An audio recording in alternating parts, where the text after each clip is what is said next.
कि ज़ेलेंस्की की ये कोशिश इस जंग को और ज्यादा भड़काएगी। Bureau report, TV nine Bharat.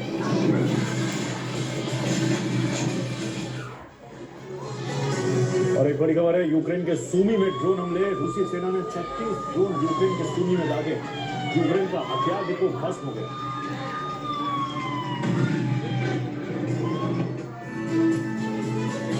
Trump और पुतिन की हंगरी में होने वाली मुलाकात से पहले ट्रंप ने यूक्रेन के राष्ट्रपति ज़ेलेंस्की को जो झटका दिया है, उसने पूरे यूरोप की नींद उड़ा दी। नेटो और यूरोप ने मान लिया है कि अब रूस का सामना अमेरिका के बिना करना पड़ेगा, और यही वो डर है जिसने यूरोपीय देशों को अपने अपने स्तर पर तैयारी करने के लिए मजबूर कर दिया।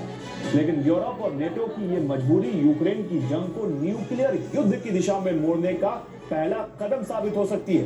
क्यों? आइए आपको इस रिपोर्ट में दिखाते हैं।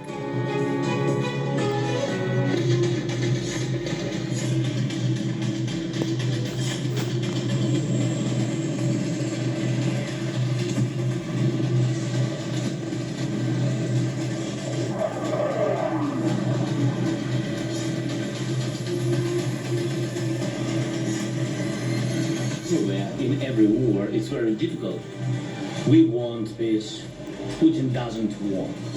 यूक्रेन के विरुद्ध रूस ने जिस गति से युद्ध को आगे बढ़ाया, तो उसमें थोड़ी कमी आने का कारण ये नहीं है कि क्रेमलिन युद्ध में कमजोर पड़ रहा है,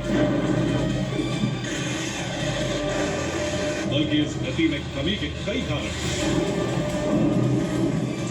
जिसमें पहला है बड़े भूभाग पर रूसी सेना का कब्जा, दूसरा है पूर्वी यूक्रेन से आगे न बढ़ने की इच्छा, तीसरा है कब्जे वाली स्थिति पर युद्ध विराम का फैसला, और चौथा है भविष्य के लिए हथियार भंडार को भरना। लेकिन इन कारणों पर यूक्रेन और यूरोपीय देशों ने विचार नहीं किया, बल्कि अमेरिकी थिंक टैंक्स रूस की रणनीतिक स्थिति समझ चुके हैं। की वजह है कि ट्रंप को अपने फैसले से यू टर्न भी लेना पड़ रहा है। यानी यूक्रेन रूस की स्थिति कमजोर मानकर हमले कर रहा है। यूरोपीय देश यूक्रेन को हथियार की मदद दे रहे हैं। इन हमलों और मदद का आधार ट्रंप से हथियार खरीद का भरोसा है। पर अब ट्रंप ने लंबी दूरी की मिसाइल देने से अब मना कर दिया, जिससे हालात अचानक बदल।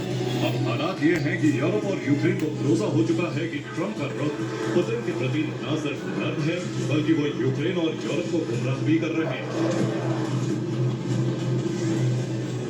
और इस धारणा की बुनियाद बनी दो मौजूदा स्थिति, जिसमें ट्रंप ने हंगरी में पुतिन से मुलाकात का प्लान बनाया, तो दूसरी तरफ वॉशिंगटन में ज़ेलेंस्की से मुलाकात के बावजूद उम्मीदों को ट्रंप ने तोड़ दिया।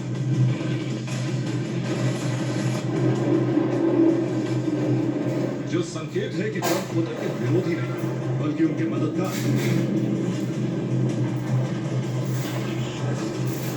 इसीलिए यूरोप ने अब अपना अलग रास्ता चुनने का फैसला कर लिया।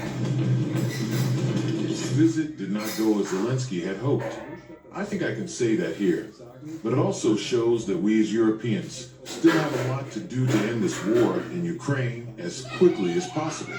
Dieser Krieg könnte an This war could be over within 24 hours. जनवरी में यूरोप को तुरंत कुछ जरूरी कदम उठाने पर जोर भी दिया। शांति के लिए सैन्य मजबूती को अनिवार्य शर्त बता दिया, जिसका साफ मतलब है कि अब नाटो और यूरोप ट्रंप के भरोसे नहीं बैठना चाहते। लेकिन सवाल यह है कि नाटो और यूरोप बिना ट्रंप के आगे बढ़े तो क्या होगा?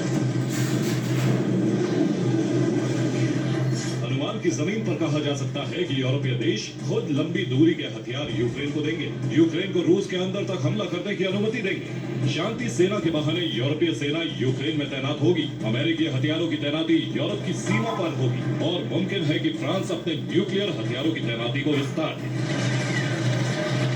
लेकिन इसका यह मतलब नहीं है कि रूस दबाव में आ जाएगी, बल्कि रूस का कदम और भी ज्यादा विनाशकारी हो सकता है। कदम होगा न्यूक्लियर हथियारों का इस्तेमाल। यानी परमाणु युद्ध का द्वार खोलने का खतरा बढ़ जाएगा। लेकिन फिलहाल इसकी आशंका कम है।